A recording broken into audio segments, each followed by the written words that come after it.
अगर आप प्लेलिस्ट देखते देखते यहाँ तक आ चुके हो तो इसका मतलब समझ लीजिए आप Node.js में एक स्टेप आगे आ चुके हैं। तो आज से हम स्टार्ट करने वाले हैं अपना Express.js। Express.js क्या होता है? Express.js एक लाइट वेट और पावरफुल Node.js वेब फ्रेमवर्क है जो सर्वर साइड एप्लीकेशन और वेब एप्लीकेशन बनाने में काम आता है। बहुत ही ज्यादा इजी था। तो आपको इसमें क्या समझ आया? इसमें दो चीज मैंने इंप्लीमेंट करी। ये एक पावरफुल Node.js वेब फ्रेमवर्क है। पहली बात, वेब फ्रेमवर्क है, ये कोई लाइब्रेरी नहीं है। और दूसरी चीज मैंने क्या बोली? ये सर्वर साइड एप्लीकेशन और वेब एप्लीकेशन बनाने में काम आता है। इसका एक बेनिफिट और है, ये Node.js को इजी बनाता है HTTP रिक्वेस्ट हैंडल करने के लिए। जैसे आप लास्ट में आपको याद होगा Node.js में मैंने बहुत सारे आपको प्रोजेक्ट कराए हैं। उन प्रोजेक्ट में आप HTTP रिक्वेस्ट हैंडल करना थोड़ा सा टफ होता था। तो Express.js जो है आपको क्या काम करता है, ये HTTP को हैंडल करने को इजी बना देता है, राउटिंग सिंप्लीफाई कर देता है। अगर इसकी प्रॉपर डेफिनेशन की बात करें तो आप इधर पे डॉक्यूमेंटेशन पे देख सकते हो। यहाँ पे लिखो Express.js। Express.js को लिखोगे तो इस पे अपनी पहली वेबसाइट आएगी expressjs.com। इसको ओपन कर लेना। Fast unopinionated minimalistic web framework for Node.js। इसको थोड़ा मैं सिंप्लीफाई करके समझाता हूँ। ये एक Node.js का मिनिमलिस्टिक फ्रेमवर्क है जो HTTP सर्वर बनाता है और API क्रिएट करने में बहुत हेल्प करता है, वो भी इजीएस्ट वे में। तो ये तो होगी डेफिनेशन वाली बात। अपना नेक्स्ट स्टेप पे आते हैं कि इसको इंस्टॉल कैसे किया जाए। जैसे कि इसने दे भी रखा है इसको इंस्टॉल करने का मेथड, npm install express लिख सकते हो। इससे लिखने से क्या है, आपकी Express.js आपके प्रोजेक्ट में आ जाएगी। इसमें देखो एक चीज और लिख रखा है डैश डैश सेव। इसका क्या मतलब होता है आप मुझे कमेंट में बताओ। आई होप कि आप सभी को पता होगी, बट मैं जो यूज करूंगा वो करूंगा npm install express, क्योंकि हमें अपनी जो npm इंस्टॉल करनी है अपने पैकेज जेसन में करनी है, ना कि अपने पूरे सिस्टम में करनी है। तो ठीक है, आप मुझे सेव का मतलब बताएं कमेंट में।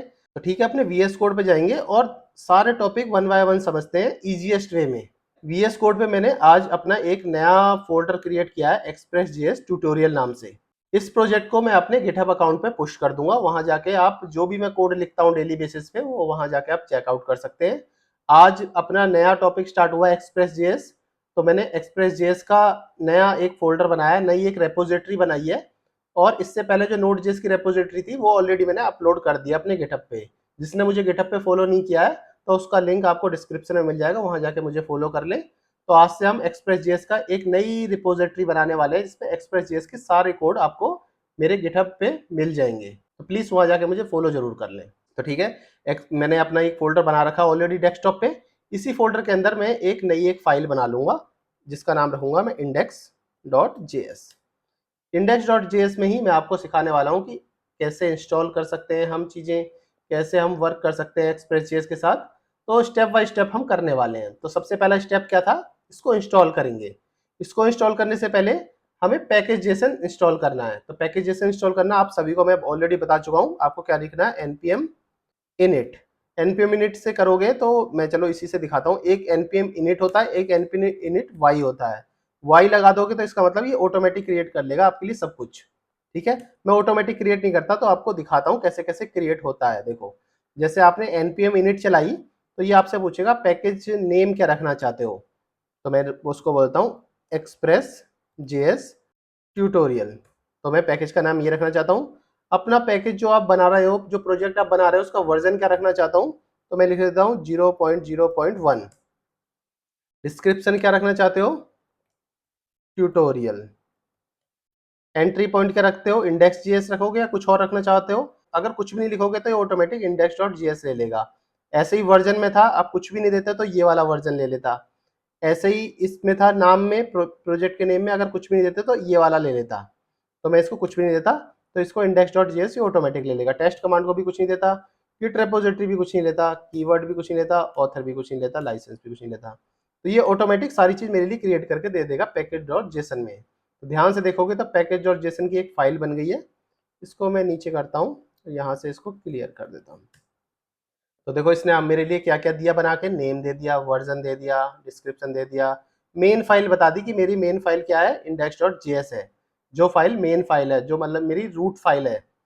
और इसने स्क्रिप्ट, टेस्ट स्क्रिप्ट खुद बना दिया। ऑथर इसने कुछ नहीं दिया, तो मैं चाहता तो इसमें ऑथर मोहित लाइसेंस भी इसने अपने आप एक क्रिएट करके दे दिया। तो ये सब चीजें आपको npm init में मिल जाएगी। अगर npm init -y लिखते हो तो ये सारी चीज ऑटोमेटिक क्रिएट हो जाएंगी आपके लिए। तो ये ऑलरेडी मैंने बता चुका था, जरा सा फिर से मैंने ओवरव्यू दे दिया। अब क्या है, अपना सेकंड स्टेप आता है, हम एक्सप्रेस.js को इंस्टॉल करेंगे। मैंने तो अभी पैकेज.json बनाया, एक्सप्रेस.js तो कहीं भी नहीं दिख रही है आपको डिपेंडेंसी में इसमें। तो एक्सप्रेस.js को इंस्टॉल करने के लिए जो कमांड है वो एक्सप्रेस.js ने खुद ही दी हुई है। इसे पूरी कॉपी कर लो और इसको यहाँ पे पेस्ट कर दो। अभी मुझे सेव की जरूरत नहीं है, सेव करने से मेरे पूरे डेस्कटॉप में ये सेव हो जाएगी। मैं चाहता हूँ सिर्फ मेरी जो एक्सप्रेस.js है वो सिर्फ मेरे पैकेज.json के अंदर ही सेव रहे। ठीक है, npm इंस्टॉल एक्सप्रेस कर दिया और एंटर कर दिया। ध्यान से देखो, अब देखोगे जैसे ये इंस्टॉल हो जाएगा तो यहाँ एक डिपेंडेंसी करके एक फील्ड बन जाएगी जिसके अंदर एक्सप्रेस.js आपको दिख जाएगा विद वर्जन। वर्जन क्या है, 5.1.0। तो इधर भी देखोगे तो आप, इन्होंने भी ये लिखा है 5.1.0। मैं थोड़ा जूम कर देता हूँ तो आपको पता चलेगा 5.1.0 ही वर्जन है एक्सप्रेस.js का एज ऑफ नाउ। तो उसने यही वर्जन मेरे को दिया है। इस सिंबल जो 5 से पहले जो ये सिंबल है, एबव वाला सिंबल, इसका क्या मतलब होता है ये भी आप मुझे कमेंट में बता सकते हो। ये भी मैं कई वीडियो में आपको समझा चुका हूँ। अपना डिपेंडेंसी क्रिएट हो गई, मतलब हमारी एक्सप्रेस.js हमारे प्रोजेक्ट में आ चुकी है। तो इतना काम कंप्लीट हो गया। अब एक्सप्रेस.js का नेक्स्ट स्टेप में क्या था, नेक्स्ट स्टेप में ये बेसिक सर्वर बनाते हैं। बेसिक सर्वर ऐसे ही बेसिक सर्वर बनाएंगे जो HTTPS सर्वर बनाते थे, उसी तरीके से अब सर्वर बनाने वाले हैं विद द हेल्प ऑफ एक्सप्रेस.js। ठीक है, index.js में जाते हैं। सिंपल पहले इंपोर्ट कर लेते हैं एक्सप्रेस को। इंपोर्ट करेंगे सिंपल कॉमन जेएस के थ्रू। तो मॉड्यूल जेएस जो है मैं आपको नेक्स्ट लेक्चर में समझाने वाला हूँ। आज हम सिंपल चीज क्रिएट करेंगे बिना किसी प्रॉब्लम के, बिल्कुल एकदम सिंपल प्रोजेक्ट बनाने वाले हैं। छोटा सा एक हेलो वर्ल्ड टाइप प्रोजेक्ट बनाने वाले हैं, ऐसा समझ लो, एक्सप्रेस जेएस को यूज करके। तो पहले एक्सप्रेस जेएस को इंपोर्ट कर लेते हैं अपना ट्रेडिशनल वे में, जो हम ना ट्रेडिशनल वे में करते थे। सिंपल लिखो कॉन्स्ट और नाम लिखना है इसका express is equal to required express. इससे क्या होगा, आपकी एक्सप्रेस.js आपके प्रोजेक्ट में आ चुकी है, मतलब आपने ये इंपोर्ट कर लिया एक तरीके से। ये जो आपने यहाँ से इंस्टॉल की थी वो यहाँ से आपने इंपोर्ट कर ली अपनी फाइल में। ठीक है, इंपोर्ट करने के बाद अब लिखो कॉन्स्ट और एक एक नॉर्मल एक वेरिएबल बना लो ऐप नाम से।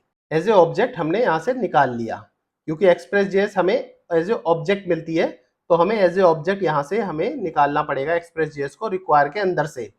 जहां से भी हमने इसको इंपोर्ट करी है वो हमें मिलेगी एज ए ऑब्जेक्ट। तो एज ए ऑब्जेक्ट निकाल के हम किसी वेरिएबल में उसे सेव करा लेंगे। ये आपको याद रखना है, ये चीज थोड़ा सा न्यू है आपके लिए, इसलिए आपको ये पता होना चाहिए। अब हमें जरूरत पड़ेगी एक पोर्ट की। ये कहाँ चलेगा, चलो मैं पोर्ट अभी बाद में बताऊंगा। पहले इतना करने के बाद मैं अपना होम पेज बना लेता हूँ।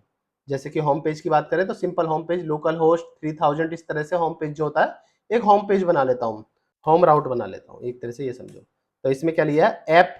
ऐप कहाँ से, जो ये ऐप थी, ये वाली ऐप की बात कर रहा हूँ।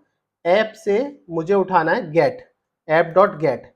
अगर मैं गेट लिख रहा हूँ तो समझ लो मैं गेट रिक्वेस्ट मार रहा हूँ। गेट रिक्वेस्ट मतलब मैं रिक्वेस्ट कर रहा हूँ किसी यूआरएल का। गेट का मतलब मैं रिक्वेस्ट कर रहा हूँ किसी यूआरएल का।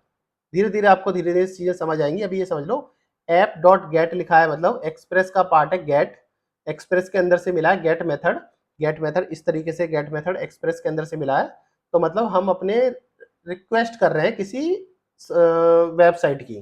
तो रिक्वेस्ट वेबसाइट की कर रहे हो तो कोई आपको पाथ देना पड़ेगा, कोई राउट देना पड़ेगा। तो मैं बैकस्लैश दे दूंगा। बैकस्लैश का मतलब है होम राउट।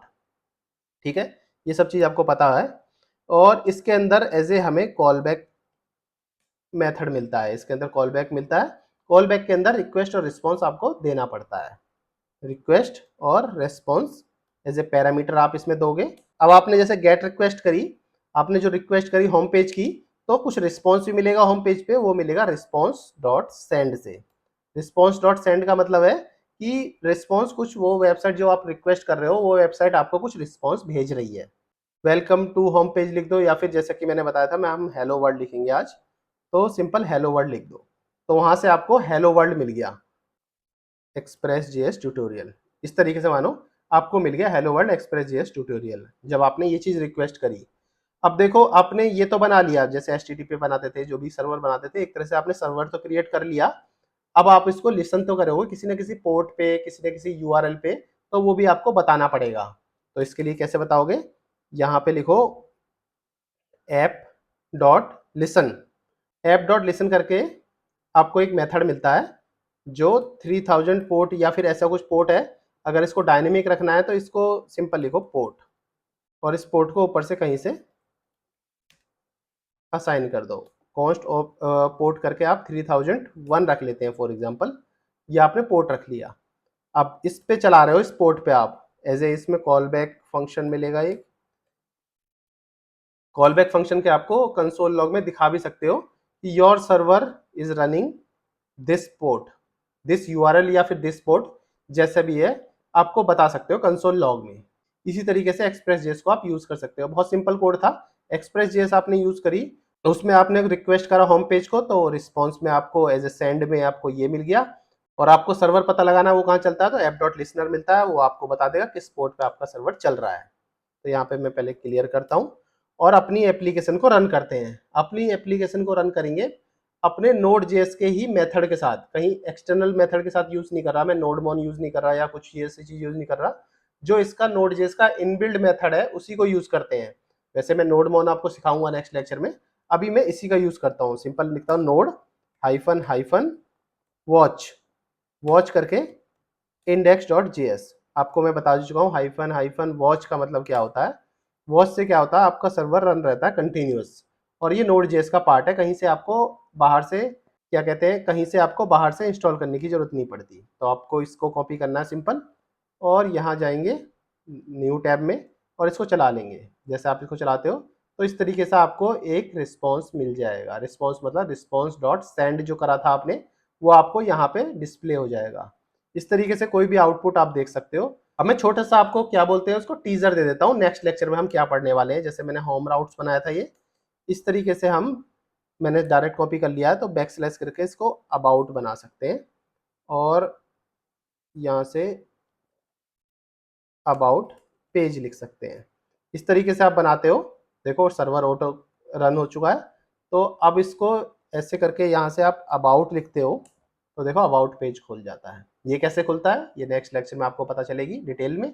अभी के लिए इतना ही, फिर मिलते हैं नेक्स्ट लेक्चर में। तब तक के लिए थैंक्स फॉर ज्वाइनिंग। अगर मेरी वीडियो अच्छी लग रही हो तो अपने दोस्तों के साथ शेयर करें। जो भी फुल स्टैक डेवलपर बनना चाहता है, जो भी फ्रंट एंड डेवलपर बनना चाहता है, जो भी बैक एंड डेवलपर बनना चाहता है, मेरा चैनल सबके लिए हेल्प करने वाला है।